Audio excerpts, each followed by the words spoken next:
And we are back once again with Inward Bound for Mindful Living.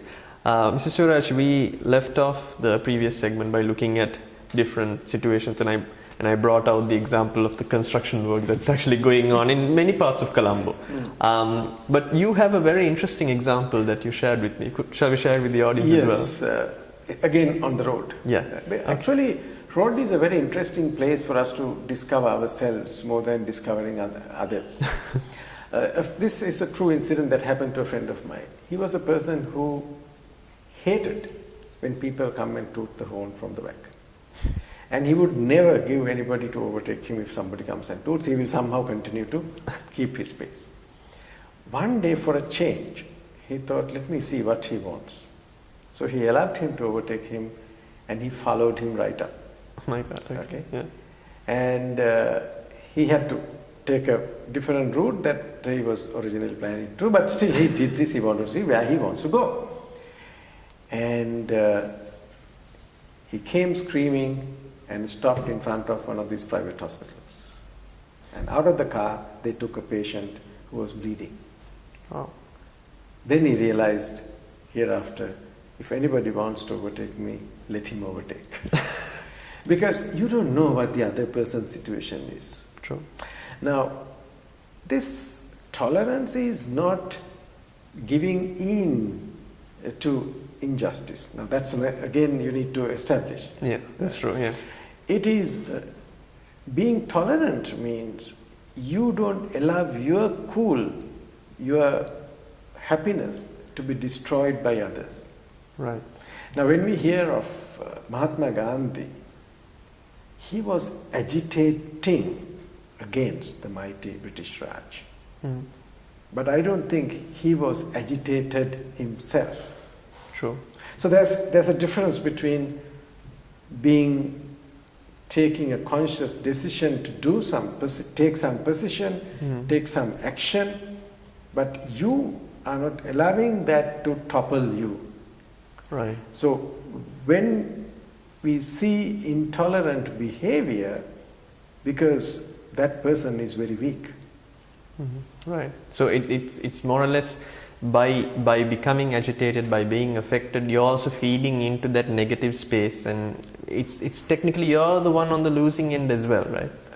Because like I remember when we were kids, going to school, and we had this, there were some people in the area who can be easily get annoyed when you make some noises, so call them by names. Okay. So we do that. That person get really angry and annoyed, but we get fun out of it. Y'all get a good laugh, yeah. So, isn't it? So what you said is very true. Yeah. So why are you allowing some stupid somebody to make you unhappy? I think you've brought in a good point as well, because in the previous segment also, I think we need to talk about the fact that we looked at situations and we looked at objects, might be of desire or objects that you don't want as part of your life. But I think where it comes down to it is when that intolerance is in relation to living beings. Yes. This can be both in terms of people as well as animals, because there's far-reaching consequences. You see all the inhumane things that people do to as much as animals, to even pets in some context. So. Yes. How do you sort of connect up mindfulness and that behavior?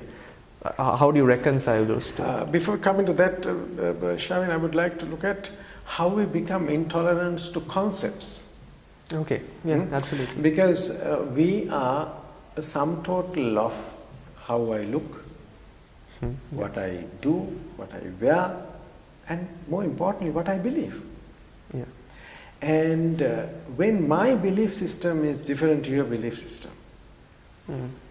that's where some of the major intolerance behaviors happen in the world. Many wars have been waged because of that, absolutely. Now, it is your belief. Yeah. And it is very personal to you. Correct. Right or wrong, you have the freedom to have that belief. Absolutely. And so how do I feel when I see you cannot share same feeling that I have about this particular issue? That's a viewpoint. Mm. Now we see this when people discuss politics. Yeah. When they're from different camps, they have a different point of view. Yeah. It is the point of view that is different. Correct. But what happens is we forget that. And we identify ourselves with this thought. Mm. Yeah. And then I want to defend my identity, Right. which is a creation of my mind. Yeah. And anything that I feel will threaten that identity, I go fight with. Right. So technically, what you're trying to suggest is that when you're in one camp or the other, you become tunnel visioned to that particular notion. Exactly. It's that way and only that Only way. that way. So that is sort of the omission of empathy altogether. Precisely. So same thing with you're saying how inhumane we become sometimes pets to Yeah. animals and things like that, because you cannot tolerate them. Hmm. Because it is disturbing you. It is doing something wrong. You know, it's constantly and more mindful you are. You can see what goes on within you.